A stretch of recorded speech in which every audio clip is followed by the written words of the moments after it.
What's happening, my friends? It's Cash Sports again, back for another afternoon with the family. Now, as usual, before I get started, let me give a shout out to the JBT community. It's just boxing talk. We're a group of people who just love to talk boxing. And we're always looking for others to join us. And you don't have to have a podcast. The only requirement is you just have to love to talk boxing. That's all. This cast, hashtag JBT, Mike Mazik. What's up, Mike? Salute to everyone, and welcome to another episode of Cash Sports, the Box Storyan. Today, the Counterpunch in Boxing. And you know what time it is. If it's Monday through Friday, 2 p.m., it's the Box Storyan. And that's me, your friendly neighborhood Box Storyan, bringing you all that boxing history. That's right, boxing, the greatest sport of them all. That's why we love it, can't get enough of it. How's everybody? This Tuesday afternoon edition of Cash Sports. Still early in the week. And you know, we got a big week in boxing. I was told there's a Golden Boy card tomorrow. We got a card Thursday. We got a card Friday. We got two cards Friday. Actually, we have Lamont Roach making his first title defense of his junior featherweight 126 title. Featherweight 126 title. Lamont making his first defense. I believe it's in DC at his home. And then Saturday we got two cards. We got Teofimo against Steve Clackett. Who is Steve Clackett? Is he white, black, American? Is he from Europe, Mexican, Asian? Who is Steve Clackett? I sure don't know. Is he from Europe, Cuban, the Philippines? Who is he? I think it's somebody that they had picked to make Teofimo look good, but don't be surprised if you go in there and make Teofimo look bad. But then we got the big one Saturday. Jesse Bam Rodriguez versus Juan Francisco Estrada. That's for Juan's, I believe it's a WBC belt at 115. Super flyweight, junior bantamweight, whichever one you want to call it. I think they go by the sanctioning bodies, but I call it super flyweight, 115. Bam had that belt before, you know. He was at super flyweight, then he came down to flyweight and actually unified champion at flyweight. Now he's moving back up, trying to retake his old belt. Yep. I'm picking Bam in that one, but that's the big one of the weekend. But we are going to be busy as boxing fans this week. And you know, on Cash Sports, today is the Counterpunch in Boxing. Great show with Old School yesterday. We got together and did the profile on Max Bayer, and I talked to Old School earlier, and we're going to make that a regular thing. least once a month starting out. I didn't want to interfere with the Angry White Men podcast with him and D1, but Old School said he was down for it. So we're going to do something together once a month, a profile or some kind of historical show, because Old School has a wealth of knowledge as far as the history of boxing goes, and we can't leave that untapped. So we're going to get together and do something regular. Got some good reviews from the show we did yesterday. And, we didn't make any kind of plans or get together. We just did it right off the top of our heads, and it went very well. Salute the way of Old School of Rat. Appreciate it for joining me yesterday. And today, the Counterpunch in Boxing. Tomorrow will be boxing in Africa. You know how I do boxing from all parts of the world sometimes. I haven't did Africa yet. So we're going to talk about boxing in Africa tomorrow. A little history of it. And, look at some significant events that's happened in boxing over there. And then, of course, the profiles. Can't be a cast sports show without some profiles on some former boxers. We're going to look at some former boxers from Africa and talk about them, their lives, their careers briefly. Thursday, we continue our History of Boxing in the States series. This week, it's Arkansas, boxing in Arkansas. And I was looking at it this past weekend. The Boxing Menu Podcast Plus in the building. What's up? The Boxing Menu Podcast Plus. I know everybody is resubscribed to that brother's channel, fire channel. Salute Boxing Menu Podcast Plus. But yeah, boxing in Arkansas Thursday on our History of the Boxing in the States series. And I found out this weekend there's some pretty good boxers from Arkansas. The big bad bear himself, Sonny Liston, is from Arkansas. Jermaine Taylor, he was the second man to go undisputed in the four-belt era. Took it from B-Hop. He's the only man to win all four belts at one time. Jermaine is the only man to do that. We've had other men be four-belt undisputed, but they picked up the belt. They didn't pick up all four belts at once. Picked them up like two at one time, one at one time, one at another time. But Jermaine picked all of them up at once when he beat B-Hop, okay? He was only the second person to ever be undisputed in the four-belt era. And he's from Arkansas. We're going to talk more about him Thursday. Big John Tate is from Arkansas. Remember him? Heavyweight from back in the day. Yeah, Big John is from Arkansas. Tommy Morrison. Another heavyweight from the 80s, 90s from Arkansas. Yeah, so that's going to be Thursday. And then the profile Friday will be the life and career of Bernard Hopkins, B-Hop this week. Yeah, come a little bit closer to this era. I go back and forth to the old guys back in the day, 20s, 30s, 40s, 50s, 60s back then. And B-Hop, yeah, we're going to come a little bit closer to the current era. B-Hop was in what? Did most of his work in the 2000s, 90s, 2000s, around in there. But he's going to be the profile Friday this week. Another big week of boxing on Cast Sports. Did everybody see that fight Friday night? Rafael Espinoza?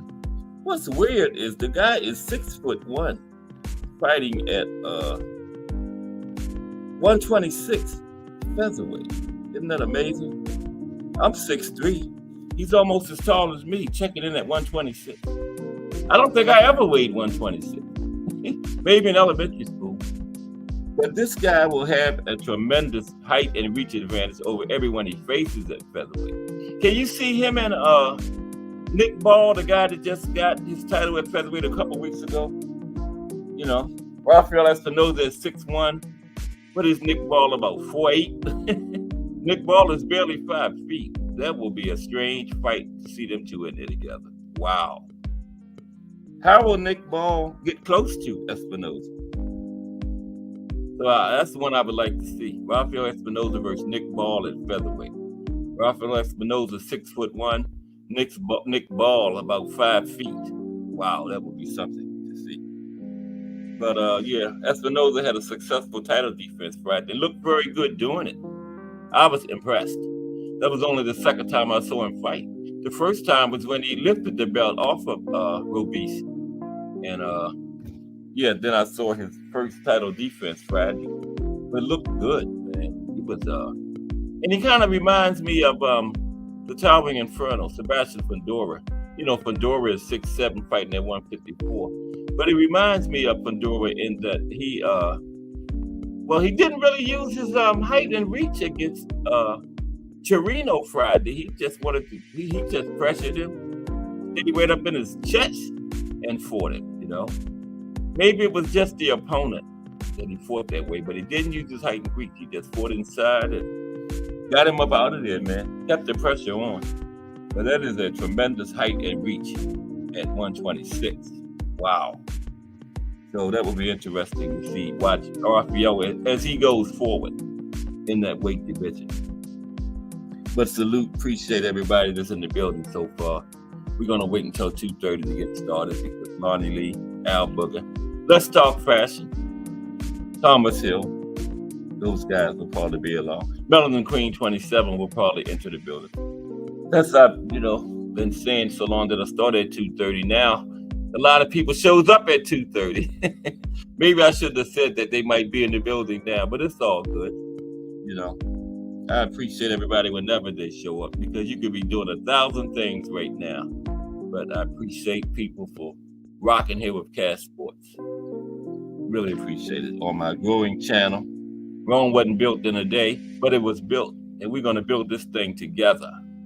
It's the JBT, man. JBT is growing. Yeah. Oh, Angry White Men tonight, too.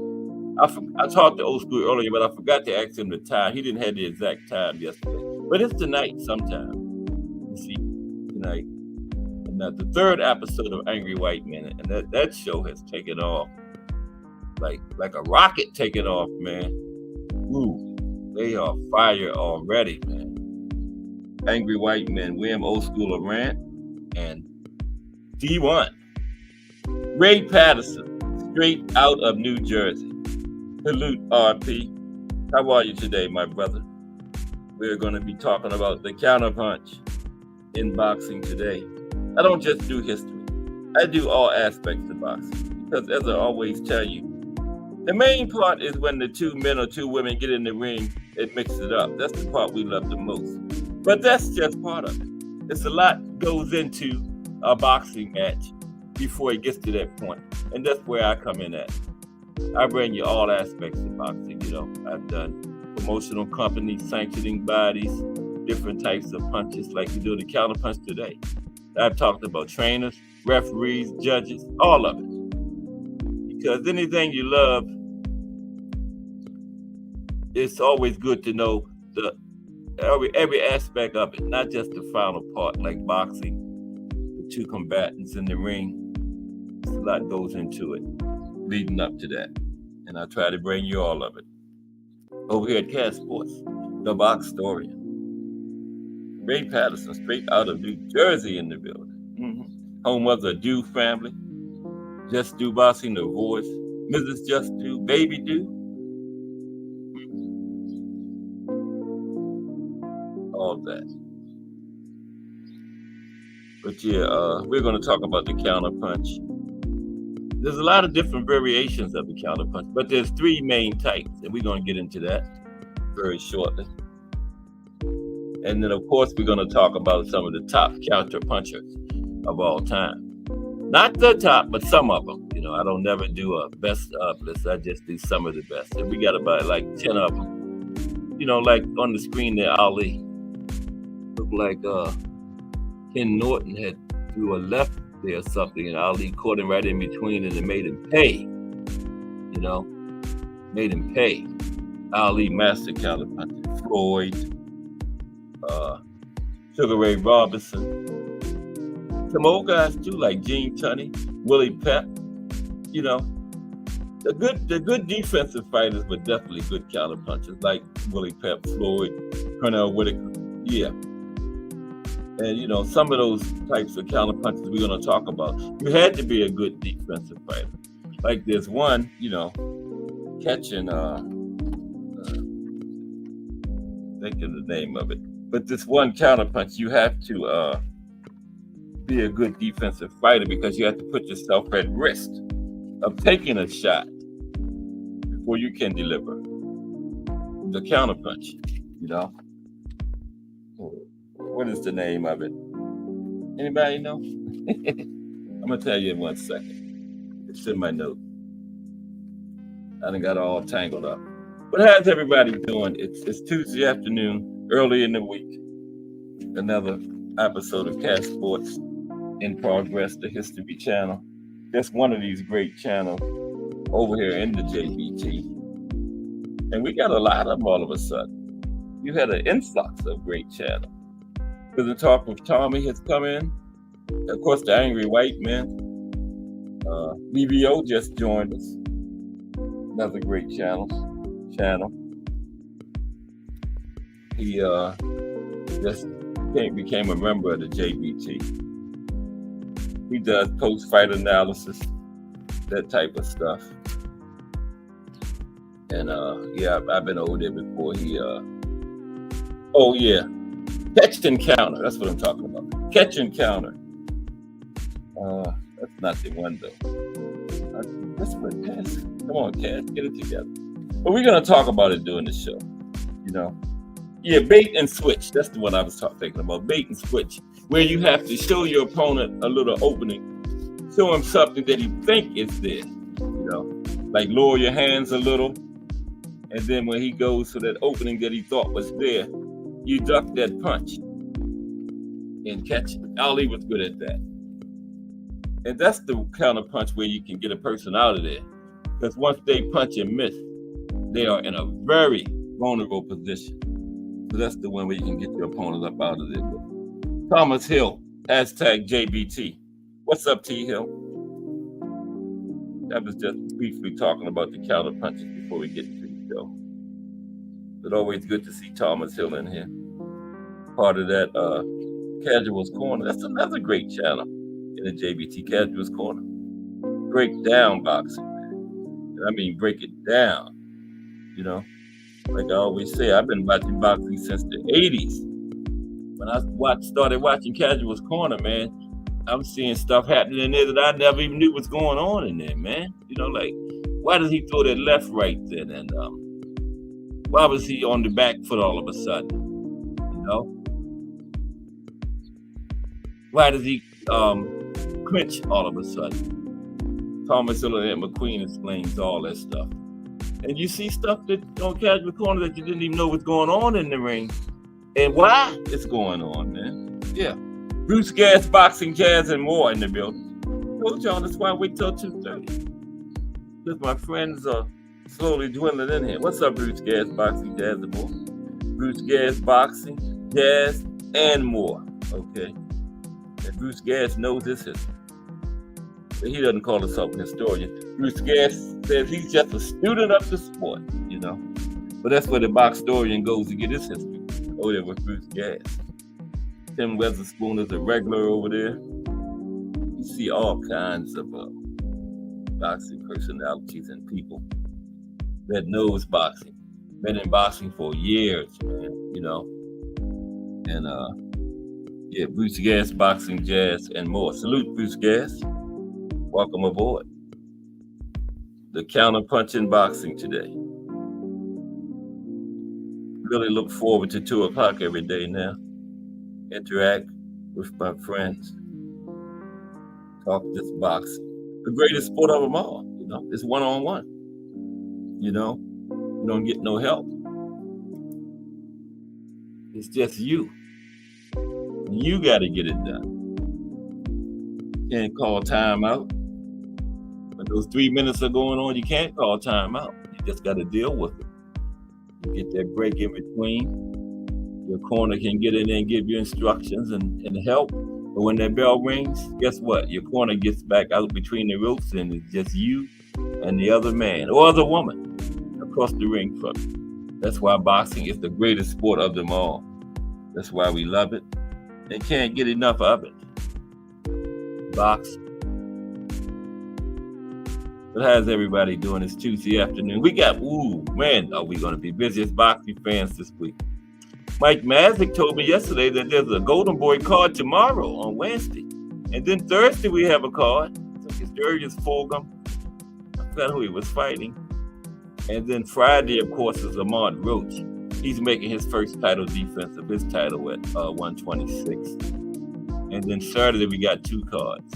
Teofimo. I got an APD out on Steve Plackett because I don't have any idea who he is. I don't even know what nationality he is. Is he American? Mexican? Cuban? From Europe? Asia? Who is Steve Plackett?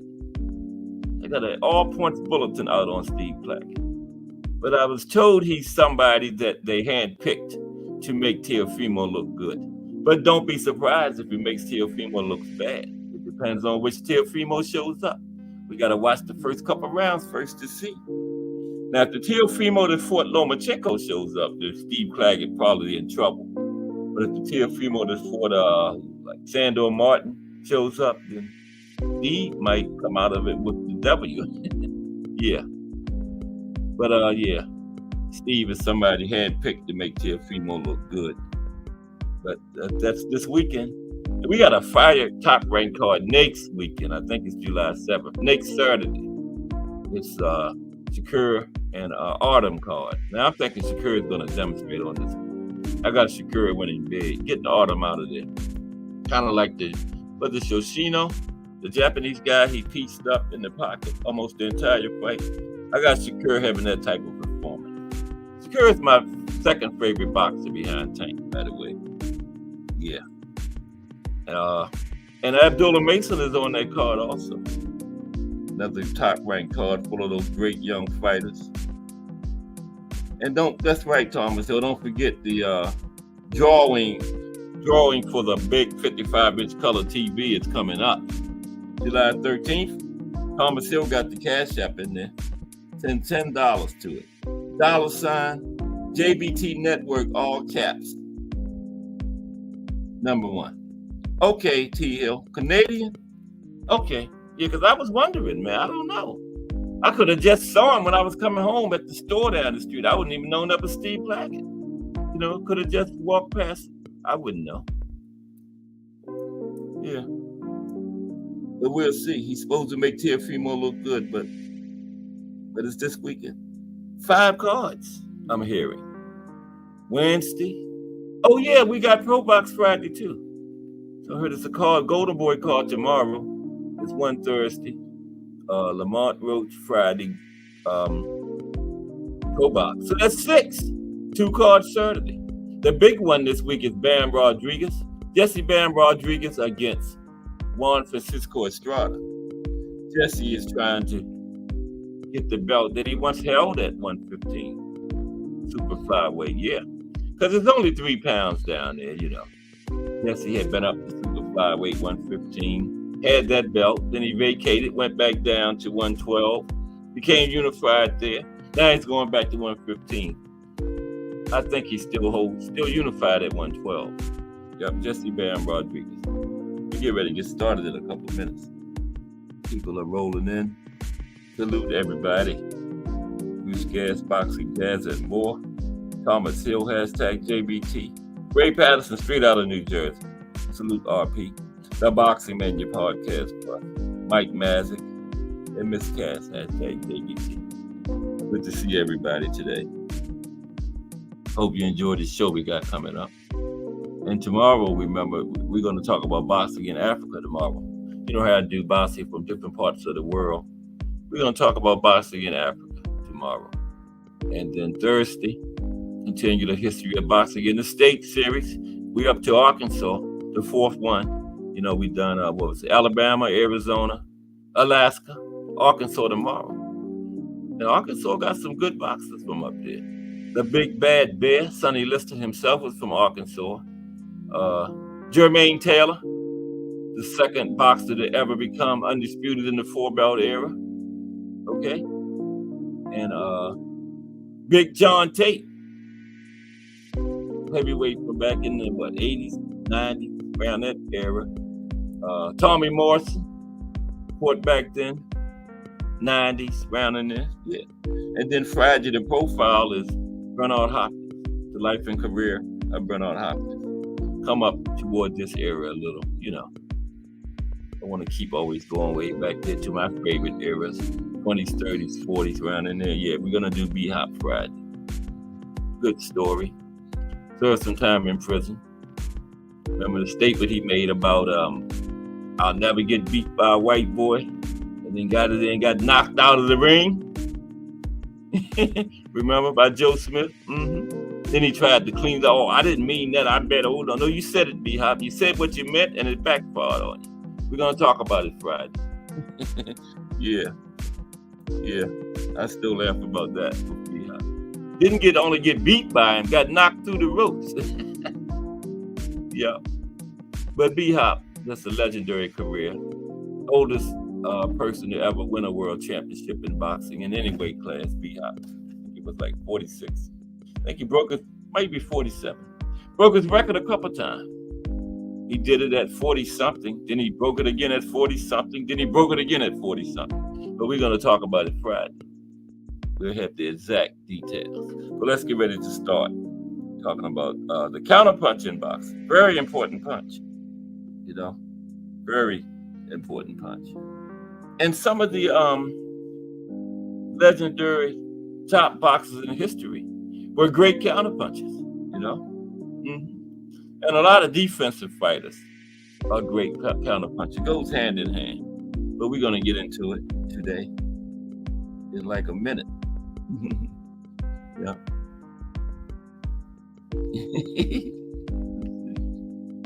Bruce Gas says, white boy shit is the verse with the curse. Yeah, that's right, Bruce Gas. But let's get into the counterpunch in boxing today. Okay? Let's get started on it. Got a big time slide display for you. Yeah. Adjust the music. Is that good? Yeah. I can barely hear it. I gotta go back up some. I can't function without my music. How is that? Is that good? Is that music good, TL? Give me a thumbs up. Okay. So let's go. Yeah, got one of the great counterpunchers on the screen right there, Muhammad. I think looked like Norton might have missed with a left hand or something there, and Muhammad made him pay. Made him pay deeply. But Norton won that fight because I think Norton won all the fights. Whatever was happening, Norton won it. I don't think Muhammad ever beat him. Prison Talk with Tommy. Real Prison Talk with Tommy. Get it right, Cass. Real Prison Talk with Tommy in the building. Another one of our Fire new channels. I know y'all been checking out them Fire videos over there. I have. Yeah, Coach really has a big story to tell, man. 20-something years in the New York prison system. Now he's a very successful personal trainer. First child on the way. What a story. Of course, it turns into a Fire channel, that story. We'll keep up with those videos. I know everybody subscribed to him. Listen here. If you're not, get over there and subscribe right away. Prison Talk with Tommy. Salute, Coach. Azim Shabazz in the building. What's up, Azim? Everybody's right on time. It's 2:30. Let's get started. Let's go with the show. Okay? The counterpunch in boxing. Now, counterpunching is an important skill set, okay? And it's perfected by some of the greatest fighters of all time, like I was just saying. One of them on the screen right there. The greatest, Muhammad Ali. My personal greatest is Joe Louis, but that's what Muhammad called himself. Now, yeah, perfected by some of the greatest fighters of all time. Now, natural counterpunchers wait for gaps left by more offensive fighters and then take advantage of those openings. A high percentage of the best pound-for-pound stars in boxing history have been excellent counterpunchers. No coincidence. Their counterpunching was one of the big reasons that they became pound for pound stars in boxing history. Yep. And there have been so many great counterpunchers in the history of boxing that even a long list of them would still be incomplete, you know. No way you could list all of it. It would take all week. Okay? That would still be incomplete, no matter how long the list is. There's so many great counterpunchers out here. Now, a good mindset to have as a counterpuncher. Now, a good mindset to have as a boxer, is hit and not get hit, right? But as simple as that sounds, it is much easier said than done. Now, as it is in any sport, the higher you go in level, the better the quality of your opponent, right? Becomes any sport. And the most difficult fighters to compete against are often skilled counterpunchers in boxing. A lot of times, the most difficult fighters to go up against are skilled counterpunchers. You know, they have an extraordinary skill set. Now, the art of counterpunching typically takes a long time to adequately develop. Now, by nature, the counterpuncher is a defensive-minded fighter that looks to take advantage of gaps in their opponent's defense, right? The sweet science is on full display when a true master counterpuncher demonstrates this skill in the ring, because this is one of the most difficult styles in boxing to pull off. Now, a fighter needs to possess a number of key attributes to become a good counterpuncher, right? Along with a better than average understanding of the fundamentals, right? A good counterpuncher also requires excellent reflexes, fast hands, great distance management, high quality accuracy, and efficiency of punches, and of course, excellent defense. Yeah, that goes without being said.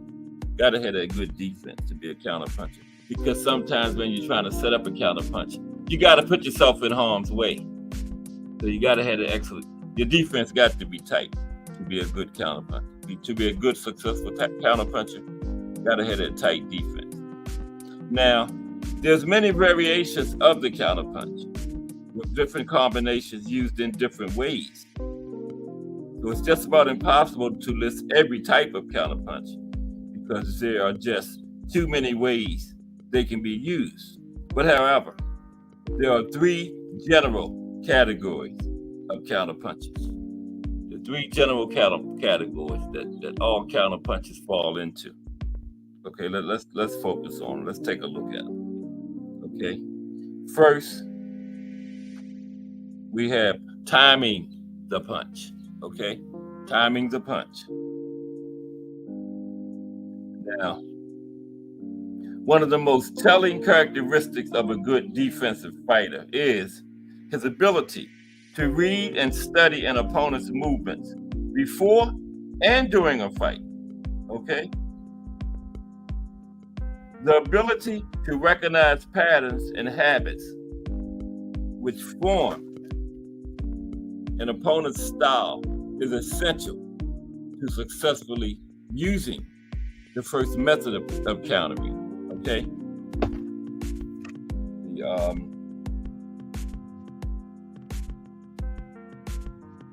Excuse me for 1 minute.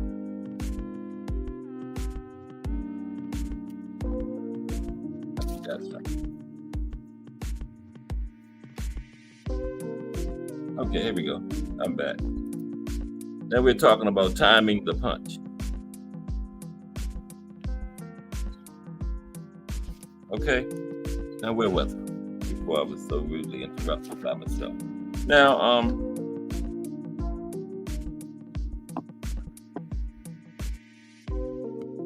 yeah. You have to be able to The ability to recognize patterns and habits which form an opponent's style is essential to successfully using the first method of countering, which is the well-timed punch. Remember, the well-timed punch. Okay? Pay attention to your opponent's offense. Now, as a good counter puncher, you must be patient on defense. Notice any habits that your opponent may be committing when he throws his punch. Find out if he leaves openings, for example, that can be exploited when he punches. And if you find that opening, the next time your opponent throws that punch and leaves that opening, capitalize on it and throw your counter punch. Pay extra attention to getting the timing of your opponent down. A well-timed counter can catch any opponent off guard and could even cause a knockout. A well-timed counter. That was timing the punch. One of the 3 general categories of counter punching. There it is. I had lost about 8 pennies momentarily. Now, the second type of counter punch is called bait and switch. Bait and switch, okay? And what that entails, the old bait and switch. Al Booger. What's up, Al Booger? In the building. Salute. Talking about the counterpunch in boxing today. AB, salute. Now, the bait and switch. The next type of counterpunch in boxing is the classic bait and switch. It is a very effective form of a counterpunch that opponents find hard to deal with, the bait and switch, It also does a lot of damage because very often opponents are caught in a very vulnerable position when this technique is successful, right? Make him miss, make him pay is what this type of counterpunch is all about. Now, first, you must be very comfortable and alert on defense when using a bait and switch because the risk of getting hit is very high when using this technique, okay? Got to be very alert defensively when using a bait and switch. Now, it involves, this is what I was talking about in the opening, the bait and switch involves giving your opponent a false target. For example, you might lower your hands a little to create an opening that your opponent will try to target. That's why you got to be very alert defensively because you're giving your opponent an opening. This is a well-laid trap. And when your opponent goes for the opening, you slip his punch and counter with a big shot or combination. Now, the bait and switch is a little risky, like I was saying, because you got to give that opening. But if you have good reflexes and have read your opponent correctly, it can be a very effective counter, hurting an opponent, or again, even ending the fight if the bait and switch is performed correctly, because your opponent is going to be in a very vulnerable position after you make him miss. Make him miss, make him pay, the bait and switch. And the third one of the general counterpunching categories is the old catch and counter. The old catch and counter. Okay? Let's talk about the catch and counter. Now, the third type of counterpunching in boxing is the catch and counter. Now, this involves catching or parrying an opponent's punches before unleashing your own punches or combinations. Now, the key to this technique, the catch and counter, the key to the catch and counter is to have good defensive awareness and to always have your guard up to catch the shot. That's key. For the catch and counter, you got to have your guard up. That's the first step to catch it, right? Now, whenever a defensive fighter catches shots on the arms and gloves, they are placed in a natural position to launch a counter, right? If an opponent's defense isn't up, that counter will land flush and do a lot of damage. Now, if an opponent blocks the counter punch, at least you're still keeping them busy and occupied. Okay, that was what makes the catch and counter so effective.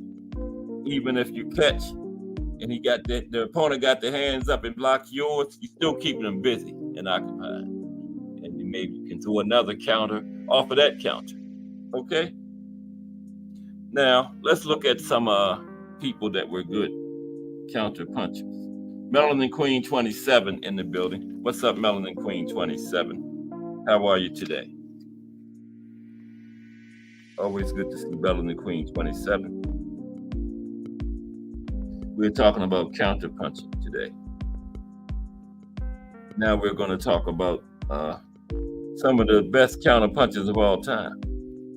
I'm not saying these are the best counter punchers of all time, but some of them. Okay? Some of them. First is going to be Muhammad Ali, since he's already up there, right? Muhammad Ali. Now, Muhammad Ali was a decent sized heavyweight for his era, okay? But he moved with the speed of a middleweight, right? I've told you that, said that before. He had great lateral movement and a blazing stiff jab. But his otherworldly agility and speed allowed him to fight in an unorthodox manner, which gave his counterpunching an element of true surprise. Okay? Now, Ali would hurry and frustrate opponents and draw them aggressively forward, only to lean out of the way and make them pay dearly for lunging. Okay? That's like an example of the bait and switch, you know? Give your opponent a little opening, get them coming forward, then move out of the way and counter. Ali was famous for that. Later in his career, when he had slowed down a step or two, Ali adopted his rope-a-dope style, remember? And took his countering abilities to the next level. You know, lay on the ropes. Remember how you got George Foreman up out of there? Laid on the ropes. Let Foreman tire himself out. And came off the ropes and got him up out of there.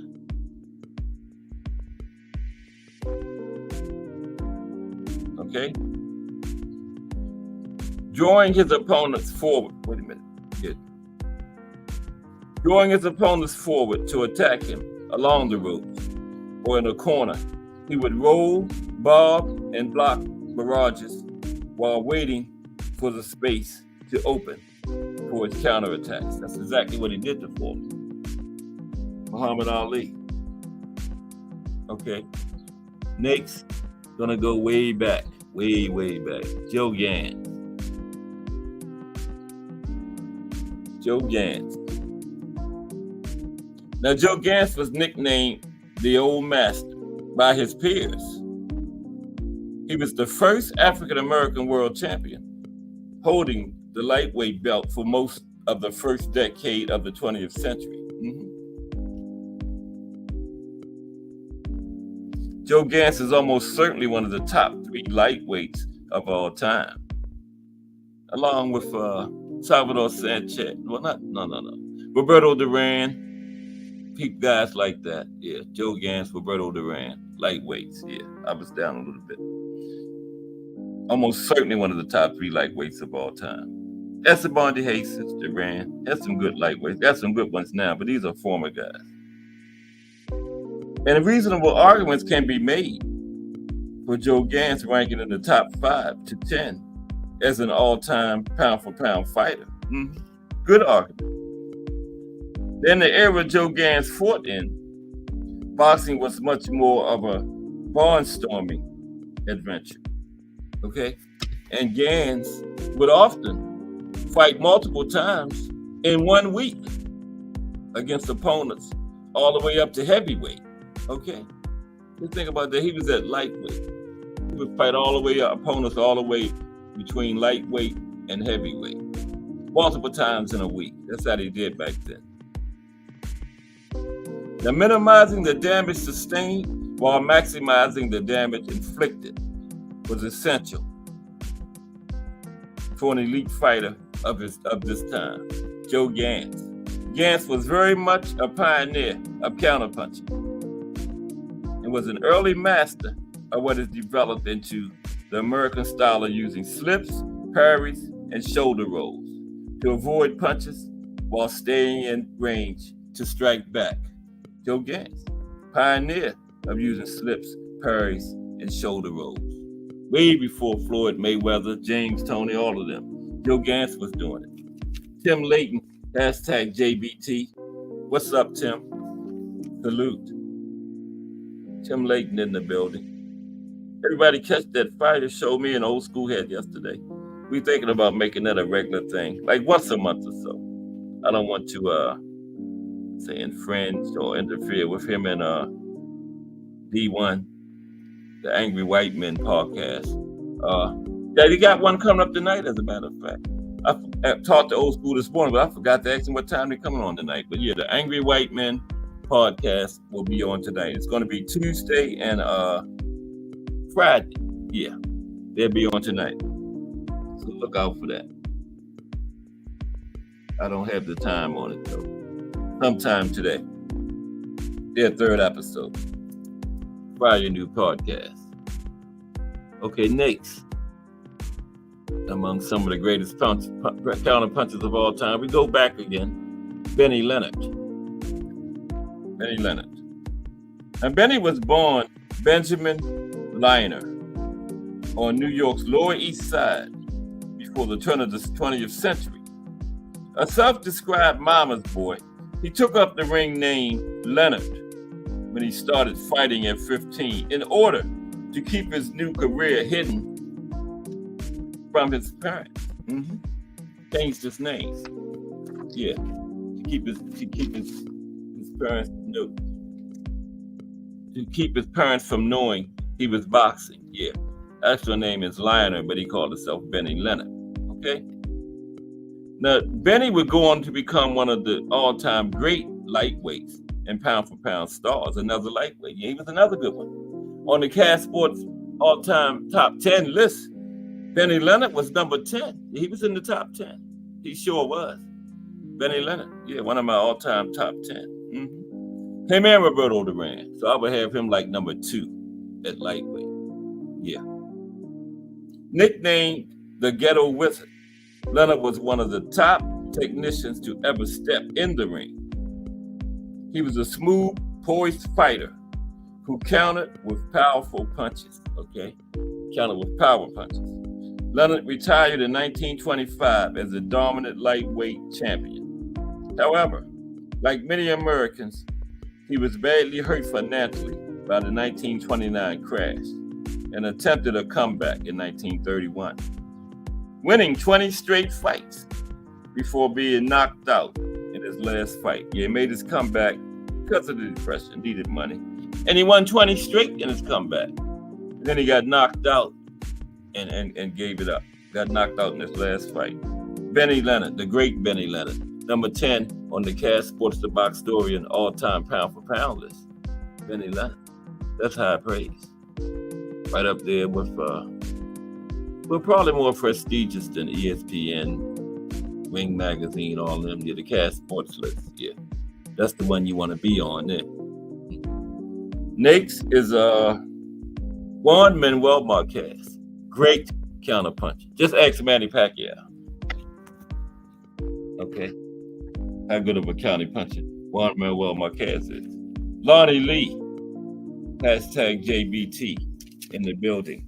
What's up, Lonnie? Counterpunching today, bro. Salute, Lonnie Lee, everybody in the building. Okay, Juan Manuel Marquez is next. Okay. Juan Manuel Marquez is arguably the greatest Mexican boxer of all time. Very arguable, okay? And one of the legends of his generation. Yeah. His 4-fight series with Manny Pacquiao has been the most important boxing rivalry of this century, of the 2000s. I can't think of one that topped them 4 fights between those two. Juan Manuel and Manny. And Manny probably should have stopped at 3 because he went to sleep in that 4th. But yeah, that rivalry, Marquez and Pacquiao, I can't think of one in the 2000s that topped up. Anybody can think of one, put it in the chat, because I can't. Anyway, Marquez's ability to become the explosive Pacquiao's toughest opponent has everything to do with his outstanding counterpunching. In their 42 rounds together, 42 rounds in those 4 fights, Marquez has at times shown a masterful ability to disrupt Pacquiao's flurries and exploit his aggression. Yep. In their last meeting in December of 2012, Marquez caught Pacquiao with one of the great counterpunches of all time, putting Manny to sleep with a short counter right hand. Who can forget that one? That was beautiful, man. Yeah, that was a beautiful right counter. Short right. Caught Manny. You know, Manny, you have Manny always jumping in. Marquez timed him and caught him and put him out. I thought they had killed Manny for a minute there. Yeah, I was glad to see him finally start moving over there because he was screaming. Manny was gone. Okay, the next one is a great counterpunch. Money. Floyd Pretty Boy / Money Mayweather. There he is. Mike Mazik. Oh, Mike Mazik been in the building. But salute anyway, Mike Mazik. I saw your name down there again. Greeting Lonnie Lee. Floyd Mayweather Jr. That is. Because Floyd Mayweather Sr. was also a boxer. Was his name was Sugar Ray Leonard? Well, Floyd Mayweather. He wasn't born Sr. Floyd Mayweather on the birth certificate. Then Floyd Mayweather Jr. I don't know why I got Sr. written on it. That's Junior, right? Yeah. Okay. One of the primary reasons Marcos Maidana was able, remember that? One of the primary reasons Marcos Maidana was able to make his 2014 fight with Floyd so close is that he managed to disrupt Floyd's ability to counterpunch during much of the fight. Yeah, Maidana stayed up on him. Maidana used a good jab and erratic angles to largely remove Mayweather's greatest weapon, the counterpunch. Now, it puts him in rare company because the majority of the time, opponents found it virtually impossible to avoid Mayweather's clever counters. Fighting at lower weights as a younger fighter, Mayweather's counterpunching allowed him to devastate fierce come-forward fighters like Diego Corrales and Arturo Gatti. Yeah, and that's the perfect word. He devastated Arturo Gatti. That was a massive beatdown. Yeah, exactly what he said he was going to do to him. It was a massive beatdown. Okay. Floyd, Pretty Boy / Money Mayweather. Okay. Next is the old mongoose. The mongoose / old mongoose. Originally, when he started, he was the mongoose, and then he fought so long. What was he, like 70 when he stopped? Not that old, but he fought so long, they started calling him the old mongoose. They said, Archie, we can't call you the mongoose anymore. You're in your 50s. We got to start calling him the old mongoose. Yep, Archie Moore. What just happened? Okay, there we go. Okay. Everybody okay this Tuesday afternoon? 4th of July coming up. Don't forget the meet and greet and the the raffle for the big 55-inch TV. Thomas Hill put it in the chat, remember? The Cash App, just $10. That's all it takes. Everybody got their ticket yet? Mm-hmm. You still got a few weeks to get it. And it's going to be a winner. $10 for a 55-inch color TV. You can watch that big August 3rd card. Turkey Al-Sheik's first card of the United States. Bud Crawford is on it. Pitbull, Rayo. What a card. And just send $10 right there. $, JBT Network, all caps, 1. $10 per chance, that is. However many chances you want. Then $10. Okay? And you will be in it. Like Big Dre got 4 chances. So y'all better get in it. Big Dre got 4 chances. Melody Queen 27 said it's hers. But take a chance. You might win it. Somebody's going to win it. But Archie Moore. The Mongoose / Old Mongoose. Okay? Now, in a career that stretched from 1935 until 1963, 28 years. And I think after 40, Archie was like 30-1 or something like that. Some kind of crazy record like that. He only lost 1 fight. Mm-hmm. Archie Moore fought the best in the world. From middleweight all the way to heavyweight. From middleweight to heavyweight. Not quite as big a span as Joe Gans. Joe Gans went from lightweight to heavyweight. But Archie went from middleweight to heavyweight. Mm-hmm. He is arguably the greatest light heavyweight of all time. Very arguably again. Moore's nickname, the Old Mongoose, when he became that, perfectly summed up his dangerous ability as a counterpuncher. Dangerous counterpuncher. Moore used a shoulder roll and a cross arm guard to make himself nearly impregnable defensively. And just as the mongoose draws the cobra forward to its own doom, Moore would lead his opponents into perfect position for his dangerous power counters. Okay? In his career, Archie Moore knocked out 131 opponents. 131 knockouts in his career. The Mongoose / Old Mongoose. Archie Moore. Bad man. Almost a 30-year career. Mm-hmm. And he went 16 years before he even got a title shot. But he finally got it and he won it. Yeah. Archie Moore. Legendary.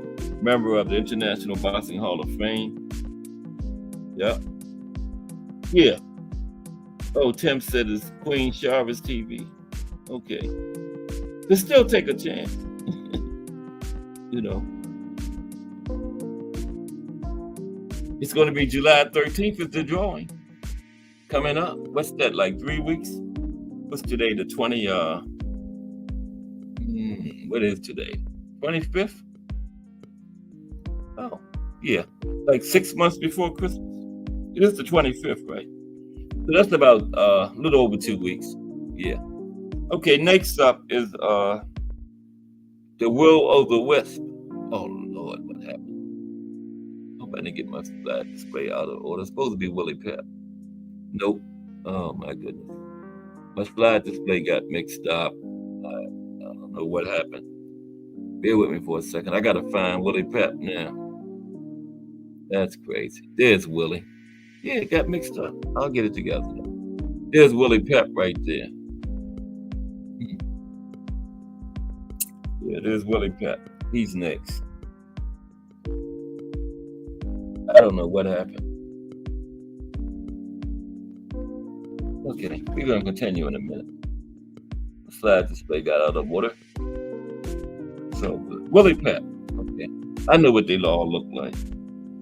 Okay, Willie Pep. Another one of great defensive fighters. You know, most defensive fighters are good counterpunchers, you know.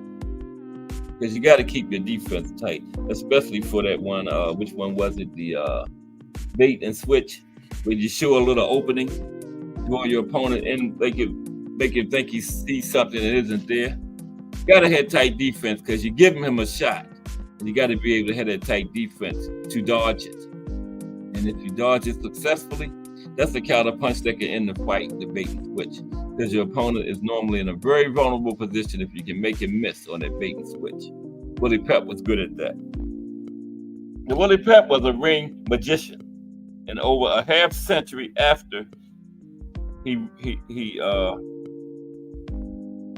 can't read my own handwriting. RITED. What the hell is that spell, Cass? Over a half century after he RITED, his name still comes up quickly during any well-informed conversation about the top defensive boxers. I'm still trying to figure out what that word is. RITED. I wrote it. But anyway, over half century after he competed, his name still comes up quickly during any well-informed conversation about the top defensive boxer of all time. Got to thank Willie Pep immediately.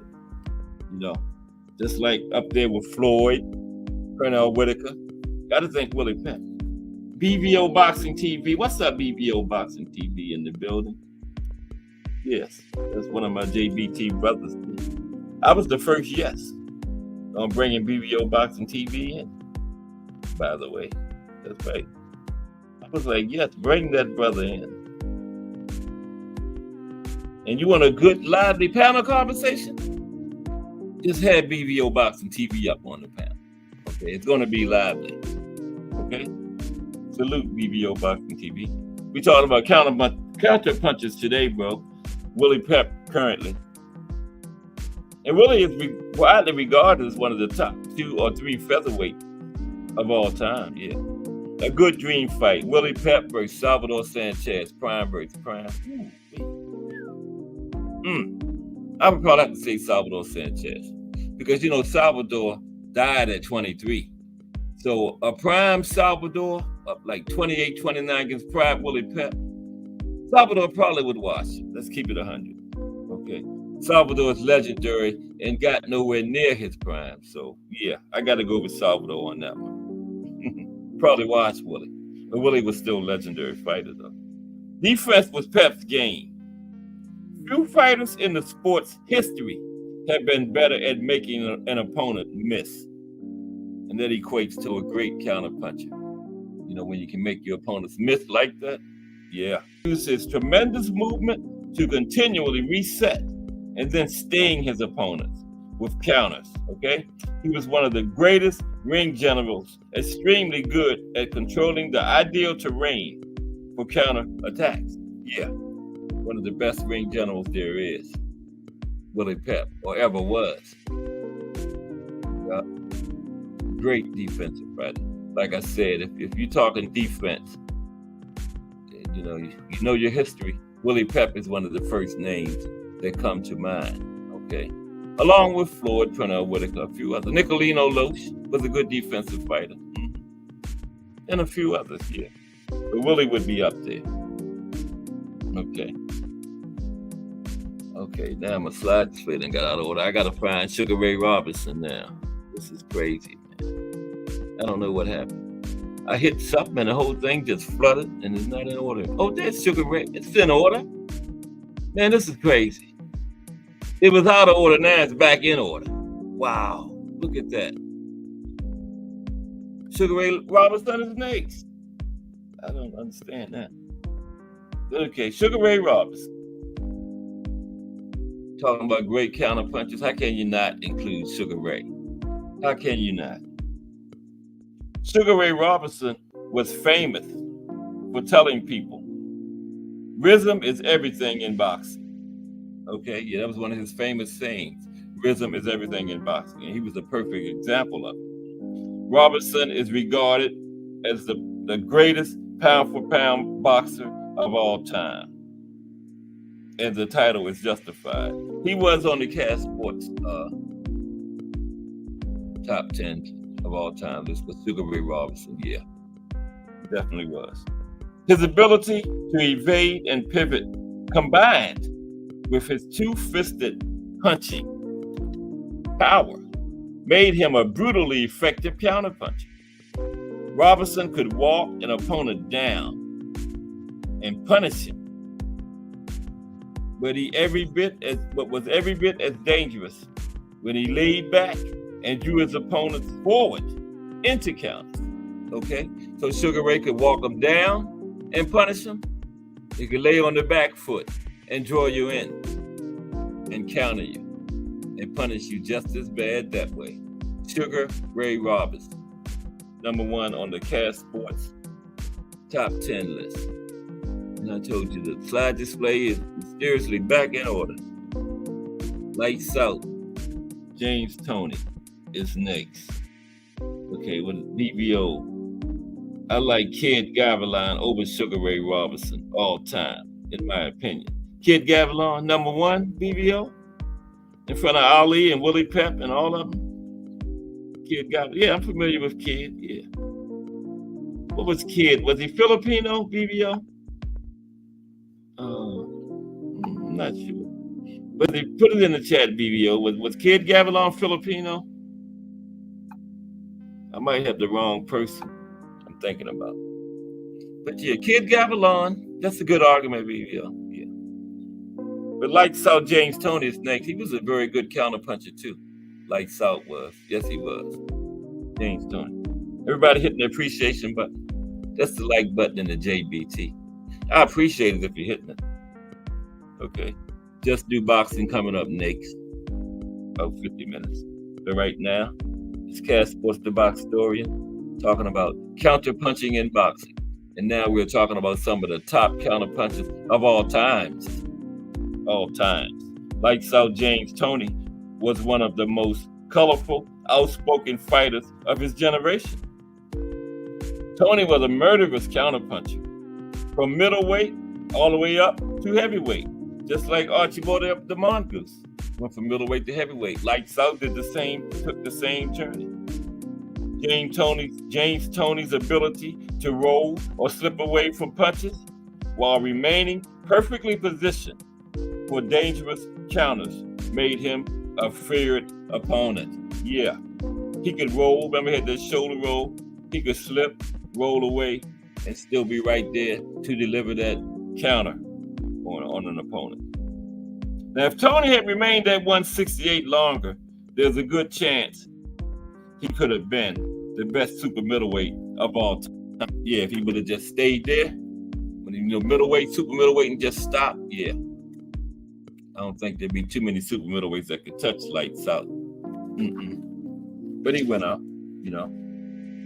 Even as an undersized heavyweight, Toney's good counter punching still made him a dangerous wild card. He meant heavyweight, yeah, and it was very undersized at heavyweight, but he was still dangerous. Lights Out. Yep. We go back, go way back again to Gene Tunney. Yeah, Gene Tunney. Lights Out was a waste of talent, okay? BBO says, you don't have Joe Louis over Ali. Yes, I do too. I have Joe Louis over Ali, BBO. I said that before you came in. I told you want a lively panel. You had BBO around. Look here in the chat starting stuff. Yeah, BBO, I got, I appreciate you, BBO. BBO, yeah, I got Joe Louis over Ali. I told you that before, bro, remember? Yeah. I told you that a long time ago. Yeah, because, you know, when I look at that 25 straight title defenses Joe Louis had, I always say you got to look at what he was doing during those defenses, man. It's not just the 25 defenses. You know, 23 of the 25 were stoppages, right? You know, fighting 5, 6, 7 times a year. 15 of them was in the first 5 rounds. 6 of them in the first round. Yeah, he ate his way out. You're 100% right, BBO. He ate his way out of the division. Yes, he did. Yes, he did. You think Lights Out big on this picture? He was 2 times that size. Sometimes I've seen him, man. Almost wider than that whole frame right there. Yeah, you're correct, BBO. He ate his way out. Yeah. Where were we? Gene Tunney. It is Gene. We might have some link time at the end, BBO, so stick around. I'm gonna drop the link in about say about 3:30, about 15 minutes or so. Okay. Yeah, Gene Tunney. But yeah, I got Joe Lusovali. I told you that, BBO. Yeah. Gene Tunney is one of the most overlooked and underrated champions in boxing history. Yep. Called himself the Fighting Marine. But see what it was, he fought at the same time as Jack Dempsey. And Jack Dempsey was not only the most popular boxer, he was the most popular athlete at that time. You know, at the time where we had Babe Ruth, Red Grange, remember the football guy? Bill Tilden in tennis, Bobby Jones in golf. You know, Jack Dempsey was more popular than all of them, so that's why Gene Tunney was overshadowed by Jack. Yeah. And he was one of the most overlooked, underrated boxers ever. Called himself the Fighting Marine. He was one of the greatest ring technicians of all time. He combined a terrific jab and lateral movement with tremendous counterpunching. Like I was saying, I got it here. Tunney was overshadowed by the man he beat twice, Jack Dempsey. Ain't that something? He was overshadowed by Dempsey, but he beat him 2 times. He took the title from Dempsey, and he gave him a rematch and beat him again. But Dempsey had that popularity. Yeah. Dempsey's aggressive style was made to order, tailor-made for Tunney's rugged counterpunching.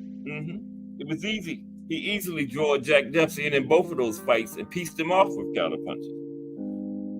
Like, I think the first one was 1926, the first one was 1927. Yeah. Tunney beat Dempsey unanimously in 1926 to take the heavyweight title away from him. Okay. And then in 1927, he won the rematch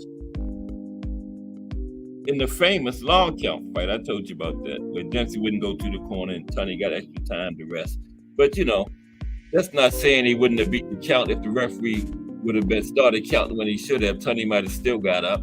But, you know, if the referee not counting, stay down there and get more recuperation time, right? But they called it a long count fight. Now, Tunney took another unanimous decision in the long count fight. He dropped Dempsey in the 8th round with a beautiful short right counter, kind of like the one that Marquez dropped Pacquiao with. Short right hand, yeah. You got to have some power if you get them with them short rights, okay? Now let's do this, okay? We're going to talk about some active fighters, okay? I got 10 of the most accurate punchers in boxing today, okay? 10 of the most accurate punchers in boxing today. Now, like I said, the objective of boxing is to hit and not get hit. Now, the best boxers on the planet tend to be masters at this, getting their hands raised in the ring after accumulating damage on their opponents, usually without taking much damage themselves. Now, does punching accuracy directly correlate to success in the ring? Let's look at some of the most elite, accurate punchers in boxing today. Okay. First one is Jesse Bam, who's fighting next weekend, by the way. He's going after his old title. Yeah, the only one that got out of order was the old Mongoose, because he's not supposed to be way up here. Yeah, Jesse Bam, Rodriguez. That's Jesse Bam right there. Okay. Then I'm gonna drop the link after this, about 3:30, like I said. Okay. So BBO can come up here and try to start some stuff. Okay. Okay, now for the boxing fans, if you don't know, now you know. Bam made a huge leap in 2023 with his dominant win over the talented Sonny Edwards, where he showed just how great his accuracy was. Yeah, man, he was I think they should have stopped that a little sooner. You could see the sweat, blood, everything just jumping off Sonny's face every time Bam landed. The speed, power, and athleticism in such a small frame is one of the most impressive things to watch in boxing. Now, Bam is still in only the beginning of his career. Okay, he's already a 2-division world champion and deserves to be mentioned among the top of the sport in the pound-for-pound rankings. Yeah, I had him in my top 10 pound-for-pound for today. And he will continue to show how dominant he is over the next few years. Bam Rodriguez. Okay, very accurate punching. Yeah, Carlos Adames. Yeah, Bam is a bad boy. I got Canelo on here, BBO. I got Canelo. Yeah, Jack Dempsey from Ohio. Yeah. I did a list on the best boxers from every state, and it was Jack Dempsey from Ohio. Oh, I didn't consider active people. I did all former boxers. But yeah, Carlos makes the list for most accurate, one of the most accurate in boxing today. Carlos Adames, yeah. Carlos Adames is a Dominican boxer who has been fighting professionally since 2015. And he captured his first interim world title last year, 2023. And was elevated to WBC world champion of the middleweight division this year, 2024. Okay, he's a proud Dominican. He's only the 4th man from his country to be named a world champion. Wow, that is hard to believe. Only the 4th man, 4th Dominican, 4th person from the Dominican Republic to be a world champion. I told you, I'm learning too. Now, he has an impressive style, switching stances while putting controlled pressure on his opponents. Adames lands at such a high percentage because of his ability to confuse his opponent and land big shots on the inside. Yeah, that kind of a sleep fest. Was that Saturday? That seemed like months ago, but it was just this past weekend. Wow. Next, I don't know if this guy's still active, but he's on here. Chocolatito, good accurate puncher. He hadn't officially retired, but he hasn't fought since 2022. Neither has Juan Francisco Estrada, but he's fighting Saturday. So you might see Chocolatito back in there. I never heard anything about him being permanently retired. Anybody? So he's on here. He's a Nicaraguan living legend, Chocolatito, yeah. Chocolatito is a Nicaraguan boxer with world titles across 4 weight classes, being the first to accomplish that from his country. He started his boxing career as an amateur, winning the 2004 Central American Championships and ending with an incredible record of 88-0 as an amateur. Never lost in the amateurs. From 2015 to 2017, Chocolatito was the world's #1 ranked boxer on the pound-for-pound list of ESPN and Ring Magazine. 2 years, pound-for-pound, #1. Next, the Monster. D.A. Monster. The Monster. There he is. Okay. Naoya Inoue. Arguably pound for pound. Him or Bud. Either way, you can flip-flop it. I'm not mad at you. I got Bud, but if you got Monster, I'm not mad at you at all. Okay? Inoue is a 4-division world champion. It is the 2nd male boxer in history to be undisputed in 2 divisions in the 4-belt era. He is known for his elite punching power for the lower weight classes, knocking out 90% of his opponents he faces in world title fights. Pretty good knockout rate overall, too. The speed of Inoue's hands is probably the reason his punching accuracy is so great. He is able to see openings and capitalize on them with short, quick punches from multiple angles while going backwards and forwards in the ring, good on the front foot or the back foot. Okay? Is your favorite fighter, BVO? There's BVO's favorite fighter on the right, Gervonta Tank Davis. BVO likes him even better than he likes Teofimo. Right, BVO? Tank Davis is an undefeated lightweight fighter who shares the same impressive power as Inoue in the lower weight divisions. Davis has struggled to stay active in his prime due to issues with the law and getting fights signed. but his skill is undeniable. Okay? Just had a fight, though. You know, he was off for like a year because of legal troubles, but he's back now. The patience, timing, and speed of Tank are what makes him great. Patience, timing, and speed, and accuracy. Okay? Would you say you love Tank, BBL? Okay. Davis's finishing ability with his punching accuracy has made him one of the biggest stars in boxing and one of the most dangerous. In a Tank Davis fight, a knockout can happen at any moment because of a perfectly placed punch. Gervonta Tank Davis, the face of boxing. Right, BBL? I will leave BBL alone. Okay. Yeah, Zilly Zhang, another accurate puncher. Yeah. Zilly Zhang. He's the biggest puncher on this list, too. Yeah, Zilly. Zhang is a 41-year-old heavyweight who has fought some of the best in the world and proven he belongs at the championship level. What he lacks in speed and athleticism, he makes up for with accuracy and power. He has been able to make a lot of money by trusting his accuracy and power to win fights. His accuracy is second to none in the heavyweight division. He is a great boxer, winning silver at the 2008 Olympics, but his age and athleticism have held him back against a couple of tough matchups at the top of the heavyweight division. Joe Parker. Badu Jack. Yeah, he on here. Badu Jack still fighting. Badu Jack.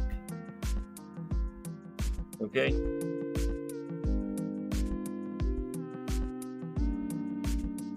Badu Jack is a Swedish cruiserweight who won the prestigious WBC title in 2023 with a 12th round knockout over Ilunga Makabu.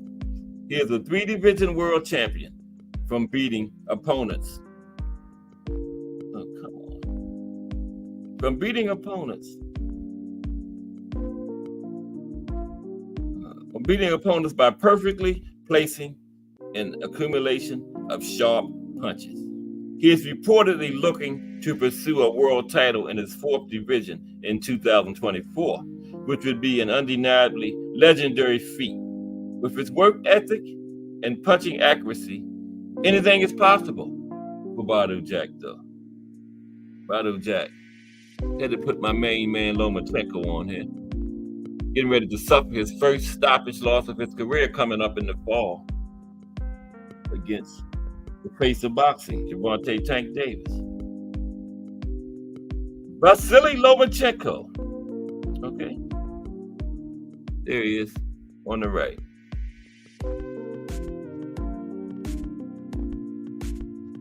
Come on, man. Do this. Lomachenko has been a standout boxer from the moment he put on gloves as an amateur. Excuse me for a minute.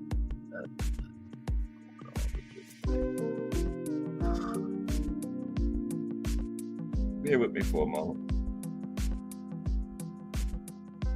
This thing want to act up now. Come on. Be right back with you. Okay. But everybody doing okay this Tuesday afternoon, early in the week on Cast Sports the Box Story. We're just talking about we talked about counterpunching today, and now just we got a little time talking about some of the most accurate boxers currently fighting. Right now we're on Vasily Lomachenko. That little equipment malfunction for the moment, but it's working now. I got to get back to where I was at. Zilly Zhang, Vasily Lomachenko, Badu Jack, Vasily Lomachenko. There we go. Back to Vasily Lomachenko. Now, where was I before I was so rudely interrupted? Okay. Yeah. He went on to win 2 Olympic gold medals and accumulate an amateur record of 396 wins against just 1 loss. Okay? Yes. I didn't mistake that wrong. 396 wins, 1 loss. He then won the WBO international title on his professional debut, only to realize his world title dreams in his third professional fight. He has fought nobody but the best in the world for all 21 of his professional fights, and is still considered one of the best in the world at 36 years old. His crafty footwork and speed are what allow him to be so accurate with his punches. He has finished many people by being so accurate that they quit in their corners between rounds, giving up. Because guess what? Lomachenko can't miss. A couple more to go. Here you go, BBO. There's your boy, Canelo Alvarez. Okay? I'll put the link in. Any boxing fan nowadays knows who Canelo Alvarez is. Casual, hardcore, whatever. You know Canelo. He has been at the top of the sport for years. And one thing that can be used to explain that is his elite accuracy. It's beautiful to watch his heavy uppercuts to the liver, overhand rights, countering his opponents, lazy jab. You just look back at his last fight. Jaime Munguia. Caught him beautiful, put him down. Or even when he is really using his jab to control the fight. The guy just knows how to connect with his punches. And finally, we have, accuracy can be looked at as the main reason Canelo is the biggest star in the sport today. He sells out stadiums and changes the lives of his opponents with his paydays. The paydays they receive to get hit hundreds of times by the Mexican champion. That's what Bud trying to do, get a payday. And last is David Benavidez. Okay? David Benavidez, and I'm gonna drop the link. Okay? And David, remember, is the youngest super middleweight champion in history. He was on my list. Benavidez is one of the champions who the fans want to see face off with Canelo. I'm one of them. Two of the most accurate punchers in the world going against each other would be a massive event. Canelo don't want it. Benavidez is a young world champion with plenty of years left to build his legacy, with or without Canelo. Benavidez is a young world champion with plenty of years left to build his legacy, with or without Canelo. The Mexican monster is one of the scariest men in the super middleweight division. He said he was going back down there, and he is getting to be too big to look for him. Oh, he already moved up to light heavyweight. This is a little early. Okay. Yeah, but he's one of the most scariest men in the super middleweight division. And his patient pressure, hunting down his opponents with accurate punches, makes him arguably the most dangerous man in boxing right now. The Mexican monster. I'm gonna drop the link in there right now. If anybody's interested in coming and chop it up for a little while with me, we got about 30 more minutes. And that was Counterpunching. Tomorrow is Boxing in Africa. We're gonna talk all about the history of boxing in Africa, some significant events that happened in Africa as far as boxing goes, and then look at some boxers, some fighters from Africa. Okay? Let me put this link in for my friends. Okay? And I hope everybody enjoyed the show. I always enjoy bringing them to you. That's not me. Upcoming. Oh, I'm on Just Du's channel. Teofimo Fight Week. See, that's what's coming up on Just Do in about a half hour. Teofimo Fight Week. No buzz. The Zone refused Haney request to have fight removed. And he's going to talk with CHRY versus Pyro. CHRY versus Pyro. Yeah, that would be good. That's Pyro's at 140. But we got 30 more minutes, so I'm going to put the link in. But that's what's coming up on Just Do Boxing in about 1/2 hour. Okay, The Voice. He's going to give it to you fair and balanced from both sides of everything. Okay, 1/2 hour. Here comes the link. He's going to give it to you. Oh Lord, fair and balanced from both sides of everything. Okay, take down. Sorry about that. Yeah, everybody see that show me and Old School did yesterday. It was a really good show. And we're talking about making it a regular thing, like once a month or something, because Old School has a wealth of knowledge about this boxing history too, but we can't leave that untapped. We got to get his information out too. All he knows about the sport. So look for that. And look for tonight. I don't know the time.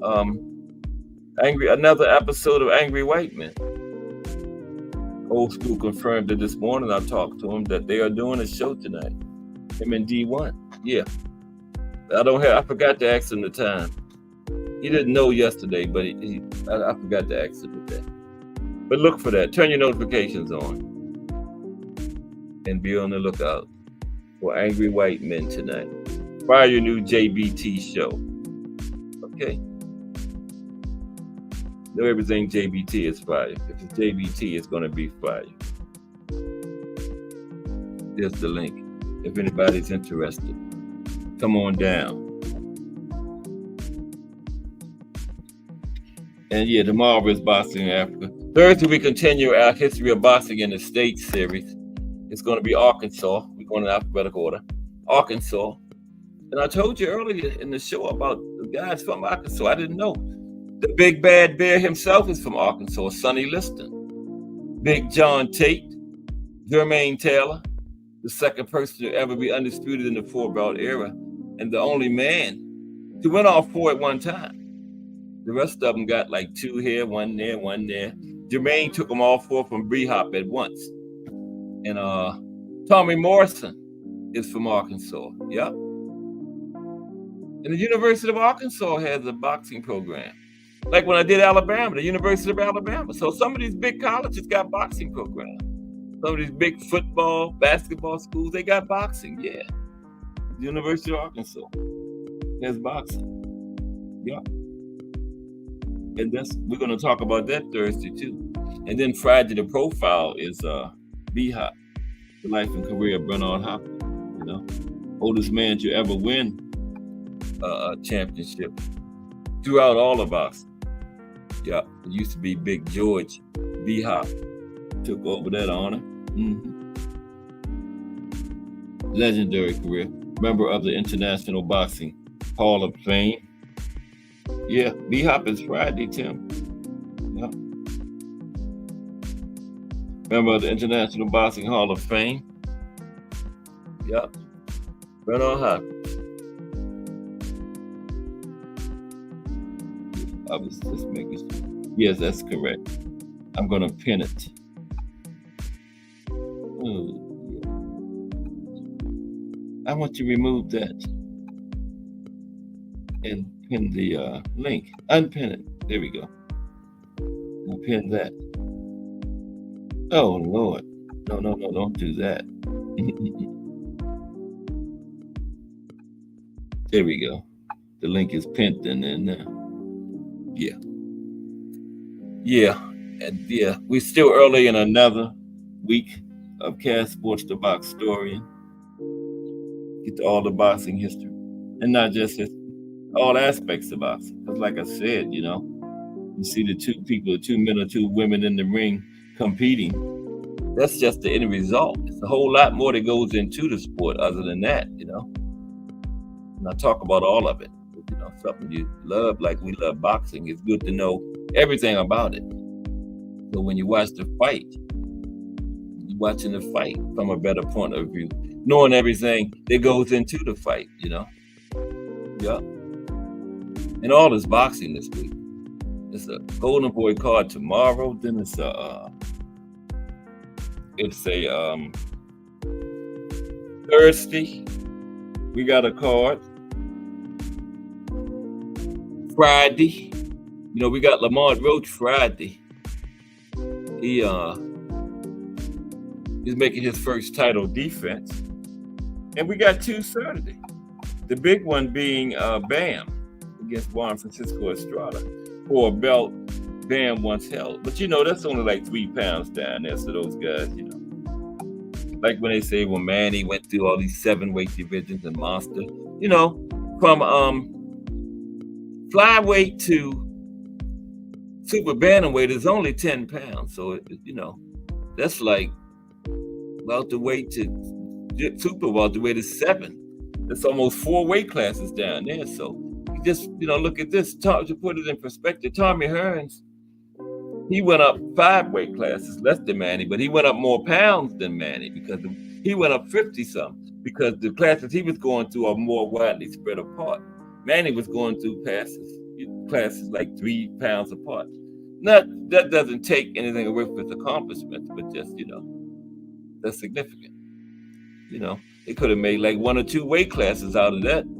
Those 4, what we got? Flyweight, super flyweight, junior bantamweight, bantamweight, flyweight, super flyweight, bantamweight, super bantamweight. 10 pounds for 4 weight classes. They could have made just 2 weight classes out of that, So yeah, that's why Manny's got so many, because he was jumping through classes like 3 pounds apart at the lower end, So yeah. Hearns went up more pounds. Hearns went through less weight classes, but he went up more pounds because he was going through classes more widely spread apart, Hearns went from welterweight to like light heavyweight up there, Welterweight is 7 pounds, super welterweight, then middleweight is 6, 8, 7, and nothing like 3 pounds up there. They're more widely spread apart, yeah. And I was talking to Old School yesterday on the show. That weight, they really need to address that, man, because that's a problem. They need to. He was telling me that the WBA has a rehydration clause now. The IBF always had it. That's good. They all need it. They all need it. WBC need to get on board. But Mauricio isn't. Mauricio doesn't do anything right. Mauricio is bad for boxing. He's Mexican biased, and he just does a bunch of nonsense. Look at Oscar Valdez. The man failed his A and B samples, was still allowed to fight, lost the fight, then they cheated for him. So yeah, that's Mauricio's nonsense, BS, man. He'll never have a rehydration clause on the WBC. He just won't. But it would be nice. I say a certain percentage, like 10%. That way, you're a bigger guy in a bigger weight classes, you can rehydrate more. Like 147 would be 10% of that is 14.7 pounds. You go up 14.7 pounds by the night of the fight. And say you're like at 160, 10%, 16 pounds. You could go up 16 pounds. Bigger guys rehydrate more. And, had the first weigh-in on Friday, where you have to make the actual poundage, like 147, 140. Then on Saturday, you do the re-weigh-in where you can only go up 10%, right? 140 is 14. You can only go to 154, right? And have the second weigh-in, not the morning of the fight. Have the second weigh-in just before you make your ring walk. Because if they can put on all those pounds from Friday to Saturday, they got ways to put a lot on from Saturday morning to Saturday night. So I say have the weigh-in, then make your ring walk. That way you are fighting where you belong at. The weight bullying would be ended immediately. You don't have no time to put 25 pounds back on. Okay? You weigh in Friday, you be at 140. Then Saturday night, the night of the fight, you can be no more than 154, 10% of 140. And you step on that scale at 154, then take your ass down there and get in the ring and fight. Okay? Not in the morning, right before you make your ring walk. You're just getting off the scale. Then you fighting in the weight classes you're supposed to be fighting in. The weight bullying will be a thing of the past. That's not a bad idea. Because weight classes are for a reason. You're not supposed to be 165 fighting for the junior lightweight, junior welterweight championship. You just aren't. You're supposed to be a junior welterweight. Or 10%, at least 10% of it. Not 25 pounds heavier. Come on, man. That's ridiculous. Totally ridiculous. And they need to address it. They won't, They never will, but they need to. That's just boxing. Boxing is backwards. but we still love it. But like I always say, we can still complain about it too, like I'm doing. But we love our sport. And there's something about that guy, that fought Friday though, Espinoza, 6'1" at 126. Wow, 6'1" at 126. He's gonna have a serious height and reach advantage over everybody. Wouldn't you like the guy that just won the title in the 5 versus 5, Nick Ball? What is he about? 4'8" or something? 4 feet 8? But he's barely 5 feet. What would a fight between him and Espinoza look like? They both champions at 126. You got this 6'1" guy against a guy like 5 feet, right? I would like to see that fight, man. Wow. I can't see how Nick Ball would beat him. And Espinoza liked to fight in close. That's how he fought the guy Friday, CHRY. Remind me of the Towering Inferno. Got all that height and reach and want to fight inside. But he was very effective. But I'm saying maybe that's how he fought CHRY. They might have saw something on the film or something. So you don't need all that height and reach. Just pressure him because he good. And he got him out of there. I think he dropped him in the first round, didn't he? Got him out of there. Looked very good. Robeisy was there. I wanted to see him and Robeisy run it back because that was a very good fight. Choo was there too. Yep.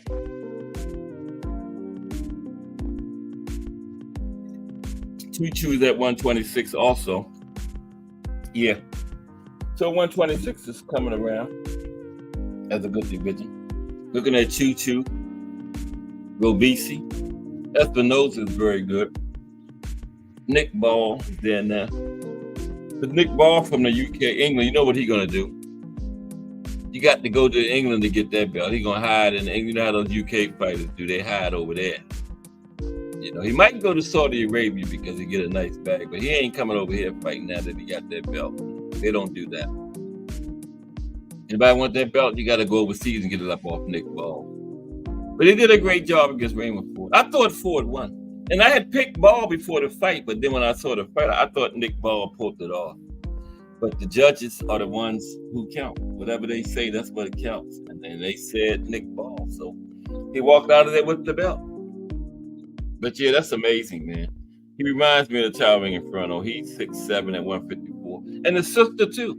Gabriela Fundora, she's like 5'9" at 112.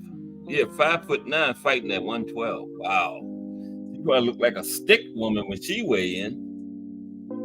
Like if somebody 5'9" get down to 112 pounds. That's crazy. But don't forget tonight, Angry White Men. I think it's their 3rd episode. I missed the first one. Then you couldn't go back and watch it because that guy, Showtime to whoever, he said he copyrighted them. Did a copyright strike against him or something, had it taken down. Isn't that crazy? You got a big 10 million subscriber channel messing with somebody just getting started. Showtime the adult, that's his name. This Showtime, it starts with an A, but it's not adult, what I'm thinking about. Starts with an A, ends with an E. Showtime, duh. Show guy. So what is it? Show something. Showbiz. Showbiz, the A, and not adult, either what I'm thinking about. The asshole, let me say it. I don't know why he did that. Old School said he had some kind of beef with him or something. Squealing like a woman and stuff, but let me get off it. I'm the attack dog for the JBT. Okay. You mess with anything JBT, it's my job to do the attacking back. Okay. But yeah, just crazy. But we got another episode of Angry White Men tonight at I don't know what time it is. I talked to Old School earlier, but I forgot to get the time from him. Yep. I did. But just turn your notifications on. It's going to be fire. They was on there Friday. Did a fire show. Cook the Devin Haney fan. And I warned, y'all know I warned them before that show started. I said, Devin Haney fans, tread lightly when you go in there. Messing around with Old School and D1 because you go in there wrong, you're going to be in trouble. And he went in there all loud and wrong and got cooked. he got cooked, burnt. Yeah. And then they was nice to him at the end. Thanked him for coming and everything. But they cooked the guy, but I forgot his name. Yeah. He had an irritating kind of voice. Yeah. He was funny. I mean, he was comedy. Comedy type of funny, That's what I meant. Yeah. Yeah. This kind of stuff he was saying. Yeah. But I hope everybody enjoyed the show today. Come on 4 o'clock before I get in trouble. Yeah. And don't forget tomorrow, Boxing in Africa. Oh yeah, Let's Talk Fashion is back, right? 10 a.m. tomorrow. Let's Talk Fashion, aka Remo, is back on the scene after his took a break between the first and the second season has started now. So don't miss that. I missed it last week because I forgot that the second season has started. I think it started. Yeah. Just Do Boxing in the building. What's up, Just Do? Coming up in about 10 minutes from now. I just looked at what was going to be on there. Let me look at it again. Yeah. I think he was going to talk about a potential fight between CHRY and Liam Paro. That would be interesting. Right? Yeah. I can't wait for next weekend so CHRY can piece this guy up. So everybody can shut up with their nonsense they talking about him. Because it's going to be a demonstration. Kind of like what was the Japanese guy named Shochino or something, where he stood in the pocket and pieced him up the entire fight. It's going to be like that, I guarantee you. Mm-hmm. Yeah. They done got that Japanese guy ass whipping with that nonsense they was talking about CHRY. No, he's fighting Autumn, the German guy. Autumn can blame it on the people talking that nonsense about CHRY. They getting Autumn ass whipping. Be mad at them, Autumn, because you're going to get it. It is right here. Coming up on The Voice in about 10 minutes is Teofimo Lopez fight week. No buzz. The Zone refused Haney request to have fight removed. And Curve versus Paro coming up in 10 minutes on The Voice of the Streets. And go over there and get the nice balanced view on it. Non-biased. You get both sides of it, of all subjects. I'll be over there. And don't meet me there, beat me there, okay? I'm going to take you right on up to the doorstep. We almost there. Mm-hmm. And what's this, Tuesday? Yeah, Angry White Men tonight, too. And, of course, the Rise podcast at 9 o'clock. And may get a Casuals Corner. Be in boxing news out there. Prior videos coming from Prison Talk with Tommy. Coach Thomas Morris. What else? BBO Boxing TV.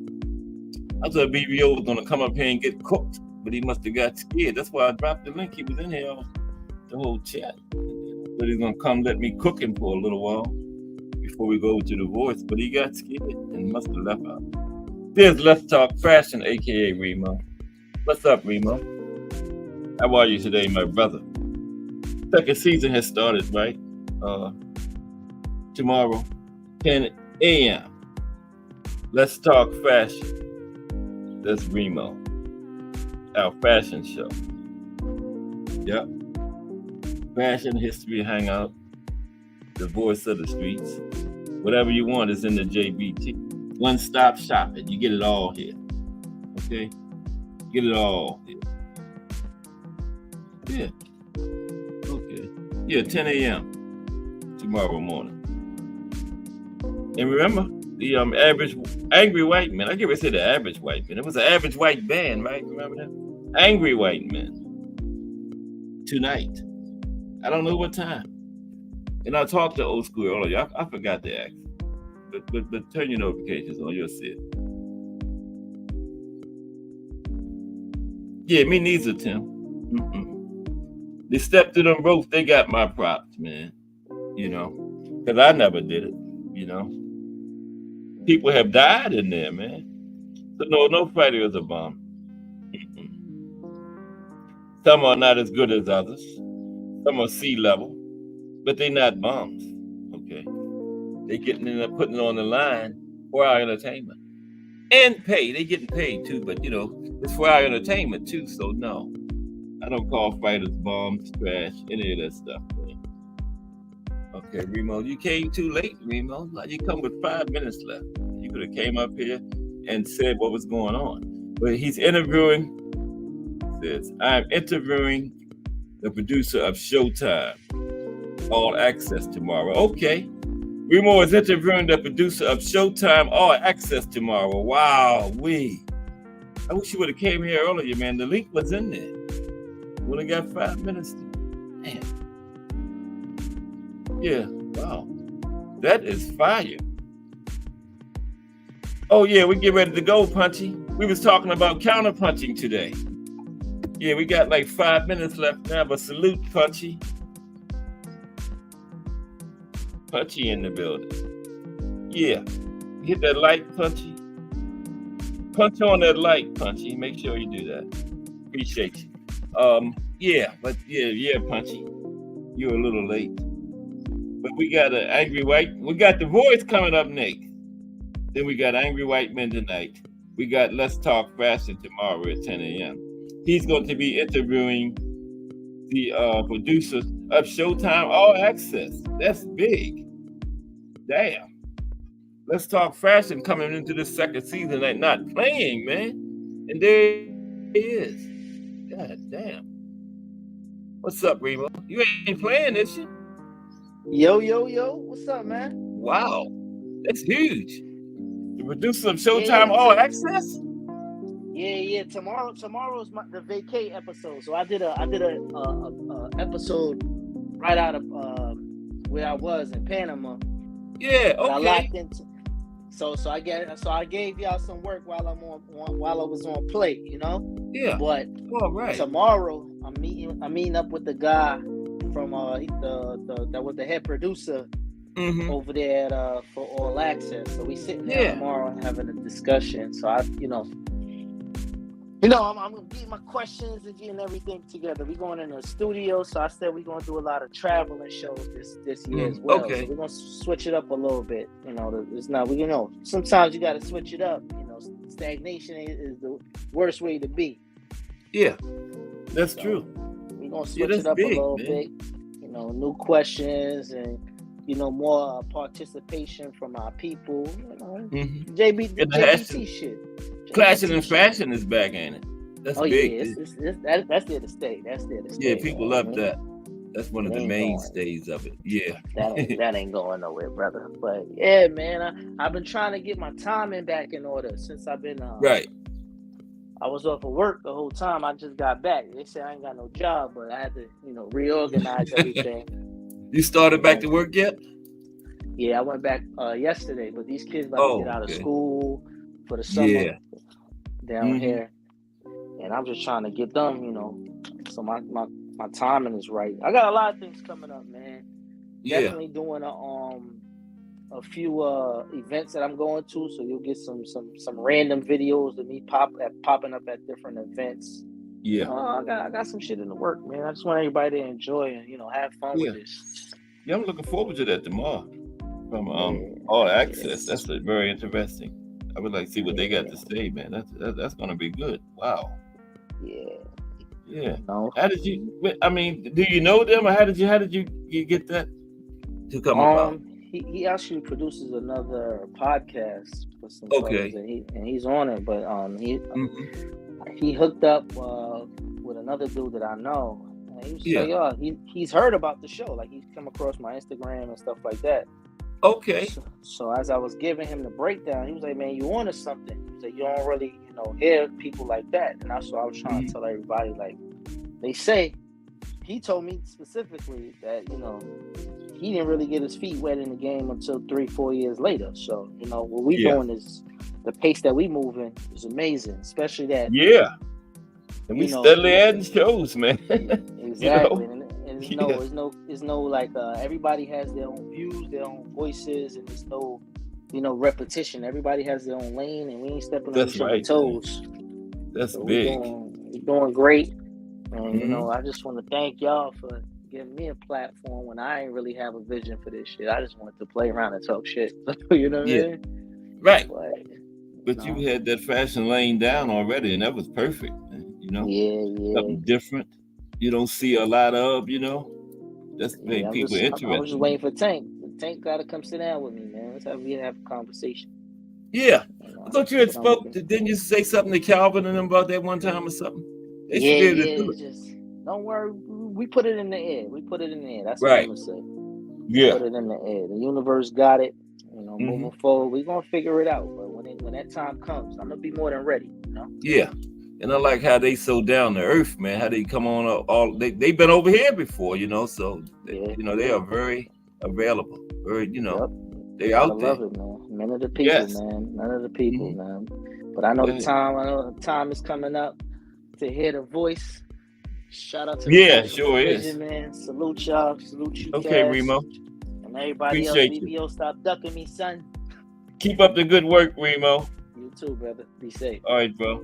That's Remo from Let's Talk Fashion. Don't miss tomorrow. The producers of All Access, 10 a.m. tomorrow. And we're getting ready to go over there and see the voice now. But I appreciate everybody for stopping by today.